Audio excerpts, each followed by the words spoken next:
বাঙালি take সাপোর্টে সকলকেই স্বাগত। সঠিক তথ্য সঠিক সময়ে আর সঠিক পদ্ধতি নিয়ে। নমস্কার, মা কঙ্কালী টেক সাপোর্টে আপনাদের সকলকেই স্বাগত। আমরা প্রধানমন্ত্রী জন আরোগ্য যোজনার জনকল্যাণ শিবিরে আয়ুষ্মান ভারতের যে দুটি ফর্ম পাওয়া যাচ্ছে তার মধ্যে একটি ফর্ম হলো 70 বছরের বেশি বয়সের জন্য, আর একটা ফর্ম হচ্ছে 70 বছর বয়সের যারা কম তাদের জন্য। এবং এখানে আমরা দেখব যে 70 বছর বয়সী যে ফর্মটা, সেই ফর্মটা আমরা কীভাবে ফিল আপ করবো। দেখুন, এই 70 বছর যে আয়ুষ্মান ভারতের যে স্কিমটা আছে, যারা 70 বছরের বেশি তারাই কিন্তু এটা ফর্মটা ফিল আপ করবেন। এই স্কিমটার নাম হচ্ছে বয় বন্দনা স্কিমের জন্য ফর্ম। এটা কিন্তু আয়ুষ্মানের নর্মাল নয়, এটা কিন্তু এক্সট্রা ফেসিলিটি আছে। এই ফর্মটার যেটা করবেন, আবেদনকারীর বিবরণ মানে এটা সিঙ্গেলি যে যিনি করছেন তার আধার নাম্বার প্রথমেই দেবেন এবং আবেদনকারীর নাম দেবেন এবং অবশ্যই এটা আধার অনুসারে দেবেন। আধারে যেমন আছে ঠিক সেরকম দেবেন। এরপর রেশন কার্ডের নাম্বার দেবেন এখানে। তারপরে আপনার রেশন কার্ডের যে ধরন, সেই ধরনটা কি এওয়াই না এসপিএইচএইচ।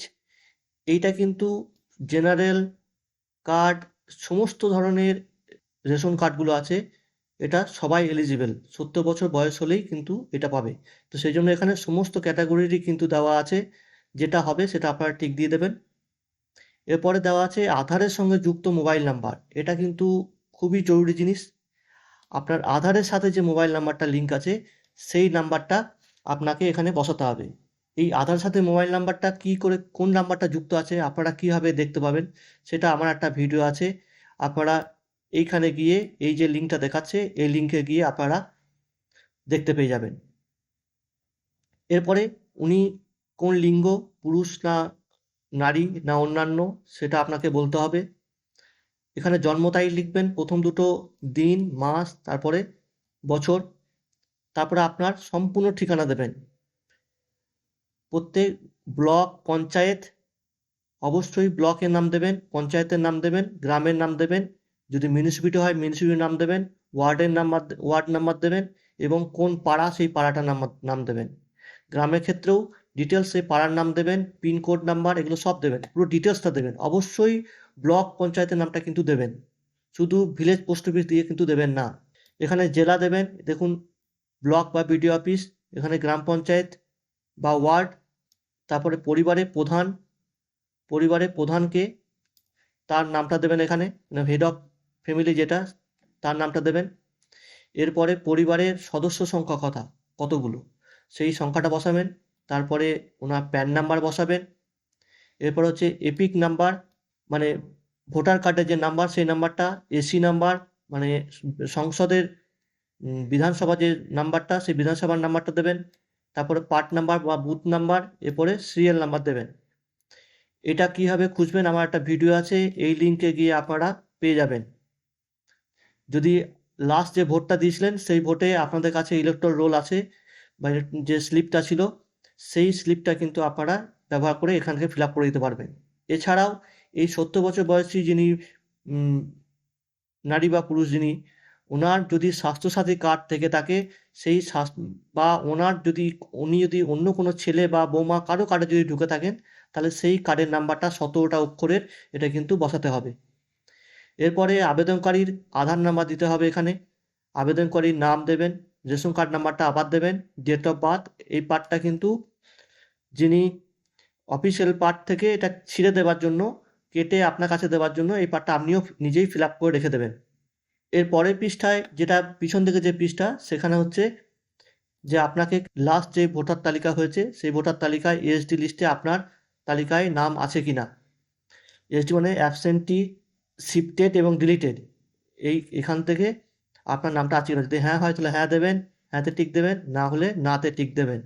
যদি এসআইআরে যদি আপনার নাম বাদ হতে ট্রাইব্যুনালে যদি মুলতবি হয়ে রয়েছে কিনা, সেটা আপনি যদি হ্যাঁ থাকে তাহলে হ্যাঁ লিখবেন, আর না হলে না লিখবেন। এবং সিএতে আবেদনে যে মুলতবি আছে কিনা, সেটা আপনি হ্যাঁ না না সেটা লিখবেন। এরপরে আপনাকে একটা স্বীকারোক্তি দিতে হবে যে আপনি যেই তথ্যগুলো দিলেন, সবগুলো তথ্য আপনার জ্ঞানমতে সত্য, এবং যদি এই তথ্য কোনো রকম ভুল হয়ে থাকে তাহলে আপনি এই সামাজিক সুরক্ষা থেকে আপনার বন্ধ হয়ে যাবে, এবং এখানে একটি আপনার সই করে দিতে হবে। যদি সই করতে কেউ না পারেন, সেক্ষেত্রে বুড়ো আঙুলের ছাপ দেবেন। যিনি যিনি এটাকে ভেরিফাই করছেন তার নাম এবং তার পদ, তার স্বাক্ষর, এবং উনি কবে করছেন তার স্বাক্ষর। আর এই পার্টটা, এটাও সরকারি অফিসের জন্য, এই পার্টটাও সরকারি অফিসের জন্য, এটা আপনাদের কিছু করতে হবে না। তো ফর্মটা এটুকু হয়ে যাওয়ার পর আপনারা দুয়ারা সরকারে অবশ্যই এই 3 দিনের মধ্যে ফর্মটা ফিল আপ করে অতি সত্বর জমা দিয়ে দেবেন। এই ফর্মটা আমার ভিডিওটা রয়েছে এর ডেসক্রিপশনে, আপনারা এই ফর্মটা পেয়ে যাবেন। দ্বিতীয় যে আরেকটি ফর্ম আছে আয়ুষ্মান ভারতের, যারা AAY, SPHH এবং PHH এর থেকে অলরেডি ফর্ম পেয়ে যাবেন, তারা এই ফর্মটা ফিল আপ করবেন না। যারা RKSY1, RKSY2 এবং জেনারেল কার্ড যাদের আছে তারা এই ফর্মটা ফিল আপ করবেন। আর যারা AAY, SPHH এবং PHH এ যাদের ক্যাটাগরিতে যারা আছেন তাদের বাড়িতে আশা দিদিরা প্রিফিল ফর্ম নিয়ে যাবে, আপনারা সেই ফর্মটা ফিল আপ করবেন। তো আমরা দেখি এই ফর্মটা আমরা কীভাবে ফর্ম ফিল আপ করবো। প্রথমেই যিনি আবেদন করছেন তার বয়স 70 বছরের নিচে হতে হবে। তার আধার নাম্বারটা এখানে পুট করবেন, তারপরে তার নামটা এখানে পুট করবেন এবং রেশন কার্ডের নাম্বার দেবেন। এই আধার নাম্বার এবং আবেদনকারীর নাম অবশ্যই কিন্তু আধার অনুযায়ী বসাবেন। আর এই ফর্মটা দুটো ফর্মই লেখা বাংলায় থাকলেও ফর্মটা কেউ বাংলায় ফিল আপ করবেন না, ফর্মটা সবাই ইংরাজিতে ফিল আপ করবেন। তারপর আপনি কোন বিভাগের রেশন কার্ড আপনার সেটা আপনি চুজ করবেন। তারপরে আধারের সাথে সংযুক্ত যে মোবাইল নাম্বার, সেই মোবাইল নাম্বারটাকে এখানে দেবেন। তারপরে এখানে কোন লিঙ্গ সেটা দেবেন। তারপরে তার জন্ম তারিখ, মাস, দিন, মাস এবং বছর হিসাবে দেবেন এখানে। তারপরে এখানে ফুল অ্যাড্রেসটা দেবেন, সম্পূর্ণ অ্যাড্রেস, বাড়ির নাম্বার, রাস্তা, গ্রাম, ward, pin number, post office, পুরোটা এখানে দিয়ে দেবেন। তারপরে এখানে দেবেন আপনার জেলার নাম, কোন ব্লকের নাম, বা যদি মিউনিসিপ্যালিটি হয় মিউনিসিপ্যালিটির নাম, এখানে গ্রাম পঞ্চায়েতের নাম, এখানে যদি মিউনিসিপ্যালিটি হয় ওয়ার্ডের নাম দেবেন। আর এখানে পাড়ার নাম, যদি কোনো ল্যান্ডমার্ক থাকে সেটা আপনি এখানে এই জায়গায় পুট করবেন। পরিবারের যিনি প্রধান তার নাম দেবেন এখানে, পরিবারে কতজন সদস্য সেই সংখ্যাটা দেবেন, যিনি এই ফর্মটা ফিল আপ করছেন তার প্যান নাম্বার, যদি থাকে প্যান নাম্বার দেবেন, বাচ্চা হলে যদি প্যান নাম্বার না থাকে প্যান নাম্বার দেবেন না। এরপরে এপিক নাম্বার বা ভোটার কার্ডের নাম্বার, বিধানসভার নাম্বার, আপনার বুথের নাম্বার এবং সিরিয়াল নাম্বার। এখানে এপিক বলতে আপনার ভোটার কার্ডের নাম্বার দেবেন। স্বাস্থ্যসাথী, এই ব্যক্তি যদি কোনো স্বাস্থ্যসাথী কার্ডে ঢুকে থাকেন বা যদি নিজস্ব কোনো স্বাস্থ্যসাথী কার্ড থাকে তাহলে সেই স্বাস্থ্যসাথী কার্ডের নাম্বার দেবেন। এখানে আছে যোগ্যতা মাপকাঠি, গ্রামীণ এলাকার বাড়ি হলে সেক্ষেত্রে কি হবে, এইখানে এই জায়গাটা কিন্তু সত্য, যার যেটা সত্য সেই ঘটনাটাই আপনারা লিখবেন, হ্যাঁ এবং না দেবেন। কাঁচা দেওয়াল আছে, কাঁচা ছাদ আছে সহ একটি যদি মাত্র ঘর থাকে তাহলে সেখানে টিক দেবেন। যদি 16 থেকে 59 বছর বয়সের মধ্যে কোনো প্রাপ্তবয়স্ক সদস্য না থাকে তাহলে সেক্ষেত্রে হ্যাঁ দেবেন, না থাকলে না করবেন। এরপর আসি পরের পাতায়। 16 থেকে 59 বছরে কোনো প্রাপ্তবয়স্ক যদি পুরুষ না থাকে কোনো পরিবারের মধ্যে, নারী প্রধান পরিবার হয়, সেক্ষেত্রে হ্যাঁ হলে হ্যাঁ করবেন, না হলে না দেবেন। প্রতিবন্ধী যদি কোনো সদস্য থাকে এবং কর্মক্ষম প্রাপ্তবয়স্ক সদস্য কেউ কর্মক্ষম যদি কেউ না থাকেন তাহলে সেক্ষেত্রে হ্যাঁ দেবেন। যদি কোনো পরিবারটি SC এবং ST হয় তাহলে আপনারা এই জায়গাটায় ক্লিক করবেন। যদি ভূমিহীন পরিবার সহ যাদের আয়ের প্রধান অংশ মাসে দৈনিক মজুরি ভিত্তিতে শ্রম থাকে তাদের ক্ষেত্রে এটা টিক দেবেন। নিঃস্ব ভিক্ষার উপর নির্ভর করে থাকলে সেখানে টিক দেবেন। ম্যানুয়াল স্ক্যাভেঞ্জার যদি কোনো পরিবার থাকেন তা সেক্ষেত্রে এখানে টিক দেবেন। আদিম যদি উপজাতির গোষ্ঠীসমূহ কেউ থাকেন সেক্ষেত্রে আপনি হ্যাঁ দেবেন। পরে আইনানুগতভাবে মুক্তিপ্রাপ্ত কোনো বন্ডের শ্রমিক যদি থাকেন, মানে ঋণদাস যদি শ্রমিক হন তাহলে সেক্ষেত্রে ইয়েস দেবেন। এই আবর্জনা সংগ্রহকারী যদি হন তাহলে সেক্ষেত্রে হ্যাঁ করবেন। ভিখারি যদি হন সেক্ষেত্রে হ্যাঁ করবেন।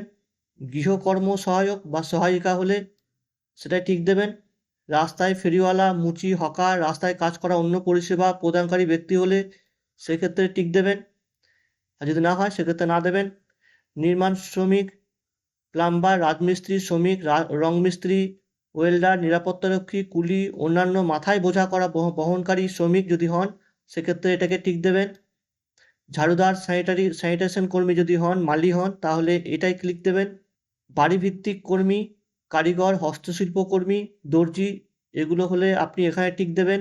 পরিবহন কর্মী, চালক বা কন্ডাক্টর, সহপাঠী, ঠেলাগাড়ি টানার শ্রমিক, যদি হন তাহলে সেটা টিক দেবেন। ছোট প্রতিষ্ঠানের দোকানের কর্মী, সহকারী, পিয়ন, সাহায্যকারী, ডেলিভারি সহকারী, পরিচালক, ওয়েটার, এগুলো যদি হন তাহলে এখানে টিক দেবেন। এগুলোর মধ্যে সবাই সব জিনিস তো হবেন না, কেউ একটি বা দুটি যদি কিছু হন তাহলে সেটাই টিক দেবেন। বাকিগুলোতে কিন্তু না করবেন, ফাঁকা রাখবেন না। হয় হ্যাঁ হবে কিংবা না হবে, কেউ কিন্তু ফাঁকা রাখবেন না এই জায়গাটা। তারপর ইলেকট্রিশিয়ান, মেকানিক, মেরামত কর্মী যদি হন তাহলে সেক্ষেত্রে হবে ধোপা, চৌকিদার হলে এটাই ক্লিক করবেন। এখানে আবার বয়সের মাপকাঠি দেওয়া আছে, যদিও এটা 59 বছরের, তাও আপনাকে স্বীকারোক্তি নিচ্ছে এখানে যে আপনি 70 বছর বয়সের বেশি কিনা। যদি হ্যাঁ হন, আসলে 70 বছর বয়সের বেশি হলে কিন্তু আপনি এই ফর্মটা ফিল আপ করবেন না, আপনি অন্য ফর্মটা ফিল আপ করবেন যেটা 70 বছরের বেশি, সেটা যে ভয়বন্দনা যেটা আছে সেটা। এরপরে পরিবারে কোনো সদস্য যদি আশা, অঙ্গনওয়াড়ি ওয়ার্কার বা অঙ্গনওয়াড়ি হেল্পার যদি হন তাহলে সেক্ষেত্রে হ্যাঁ করবেন। এরপরে বাতিলের মাপকাঠি, এখানে বলা আছে পরিবারের আয় 8 লক্ষ টাকার বেশি কিনা, পরিবারের কোনো সদস্য ইনকাম ট্যাক্স দেয় কিনা, তাহলে হ্যাঁ করবেন। এবং এসআইআর থেকে যে এএসডি লিস্ট, সেই তালিকায় আপনার নাম আছে কিনা, যদি থাকে তাহলে হ্যাঁ করবেন, আর যদি না থাকে তাহলে না করবেন। এসআইআর আপিল যদি করে থাকেন, ট্রাইব্যুনালে যদি মুলতবি হয়ে থাকে তাহলে তার স্ট্যাটাস কি, হ্যাঁ থাকলে হ্যাঁ, না হলে না করবেন। মুলতবি সিএ আবেদন, যদি সিএ আবেদনে যদি মুলতবি থাকে তাহলে সেটাই হ্যাঁ করবেন। অন্নপূর্ণা যোজনার তালিকা থেকে উপভোক্তার নাম বাদ দেওয়া আছে কিনা, ইনি যিনি ফর্ম ফিল আপ করছেন এনার এই নামটা অন্নপূর্ণা যোজনা থেকে নাম বাদ গেছে কিনা বা বাদ দিয়েছেন কিনা সেটা কিন্তু আপনাকে বলতে হবে। এটা কিন্তু ইম্পর্টেন্ট, কেউ ভুল করেও হ্যাঁ বা নাটা কিন্তু খুব বুঝে করবেন এখানে। এই পরের পেজটা দেখুন আছে আপনার যে স্বীকারোক্তি, আপনি যে ফর্মটা ফিল আপ করলেন তার যে তথ্যটা দিলেন সেই তথ্যটা সবই আপনার জ্ঞানমতে সত্য, এবং এর তথ্য যদি কোনোটাও কিন্তু ভুল হয়ে থাকে বা মিথ্যা প্রমাণ হয়ে থাকে সেক্ষেত্রে আপনাকে এই প্রকল্পটি বন্ধ করে দেওয়া হবে। এবং এখানে আবেদনকারী একটা স্বাক্ষর করবেন এই জায়গায়, যদি স্বাক্ষর করতে না পারেন সেখানে আঙুলের ছাপ দেবেন। এবং এই পার্টটা আপনি একইভাবে ফিল আপ করে রেখে দেবেন। আপনার আধার নাম্বার, আবেদনকারীর নাম, রেশন কার্ড নাম্বার, লিঙ্গ, জন্ম তারিখ, এটা কিন্তু লিখে রাখবেন। এই পার্টটা আপনাকে কেটে ছিঁড়ে দেওয়া হবে। এই ফর্মটা যারা ফিল আপ করবেন অতি অবশ্যই তাড়াতাড়ি এই 3 দিনের মধ্যে কিন্তু ফর্মটা জমা করবেন। এই 3 দিনের পর কিন্তু আর ফর্মটা জমা নেওয়া হবে না। এটা কিন্তু এই জনকল্যাণ শিবিরের জন্যই এই ফর্মটা। যদি এই ইনফরমেশন এবং যদি এই ভিডিওটা ভালো লেগে থাকে অবশ্যই একটা লাইকস বা কমেন্টস করবেন, এবং অবশ্যই সাবস্ক্রাইব করবেন, এবং আশেপাশের আপনার যারা পরিচিত তাদেরকে এটাকে শেয়ার করবেন, যেন সবাই এটাতে উপকৃত হন, সবাই যেন ফর্মটাকে সুস্থভাবে দ্রুত ফর্মটা ফিল আপ করে জমা দিতে পারেন। সকলকে ধন্যবাদ।